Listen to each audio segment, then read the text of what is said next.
In this video, I'm going to break down my current leg training. It's a super simple, very low volume training session that I repeat twice per week. And if you can copy me over the next few months during your bulking period, you'll definitely make really good leg gains, assuming that you follow a few basic kind of principles. Okay, so before we start though, if you're interested in grabbing a completely free 4-day-a-week bulking routine, then head over to my last video. There'll be a link in there for a Google template and lots of really high value stuff. So I'll pop a link in this description box for that video. Okay, so the premise of this workout is super simple. I do 4 exercises, 4 sets. 1 working set per exercise, so it's super low volume, but I do 2 rounds of this per week. Now I work on a continental shift, so that's 4 nights on, 4 nights off. And I do this workout my 3rd night before work, and then on my 3rd day off. And it's working really, really well. In fact, this was recorded about a month ago, and since then I've improved my strength dramatically. Because when you do lower volume, you do not accumulate a lot of fatigue. Now, I've made videos in the past that kind of talk about this more in depth, but essentially it enables you to make better jumps in progressive overload session to session, because you haven't got to kind of battle or combat that fatigue. Now, it doesn't mean you can't make progress when you're doing higher volume, but there's going to be fatigue in the way that might stop you from expressing that strength gain. This is a very basic, very simple way of training. As you become more advanced, it doesn't mean your sessions need to become more complex. Some of the best work that you'll ever do in the gym will be very, very simple. It's like, a good recipe. The best chefs in the world don't overcomplicate things.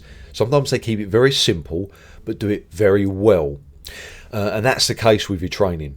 So leg extensions are after the leg press. Leg press is your first movement. It's a quad dominant leg press. This enables me to really focus on that kind of front leg area. If I were to do squats, it would be a lot harder psychologically. It would be very hard to kind of, get myself G'd up for that workout. It's much easier to go in the gym and do this, much easier to adhere to. Plus with the squats, I'm not really kind of stimulating the quads as much as the leg press. It enables me to get stronger, but that stimulus really isn't presented to the muscle that I want in a direct fashion. And I've again spoken about this in more depth on longer videos, kind of my hypothesis there. But essentially you want to pick movements that allow you to kind of directly stimulate the focus muscle group. And that's why I've kept it very simple with these 4 movements. They all feel very comfortable for me.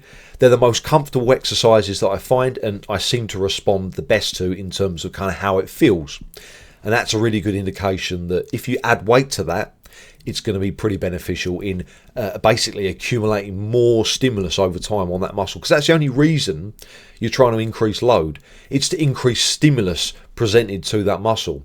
And if you're increasing load on an exercise that doesn't directly stimulate your target muscle, then you're going to have a problem where you gain strength, but it doesn't really reflect in terms of muscle mass, i.e. low bar squat or something like that.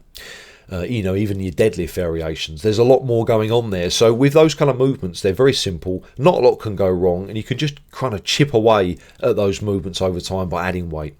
So very, very simple. You can see the reps that I've laid out there, in the video. Just 1 set. Make sure you track your training. Try to eat well so that you can accumulate or have a better chance of accumulating more strength with each session you do. Good luck.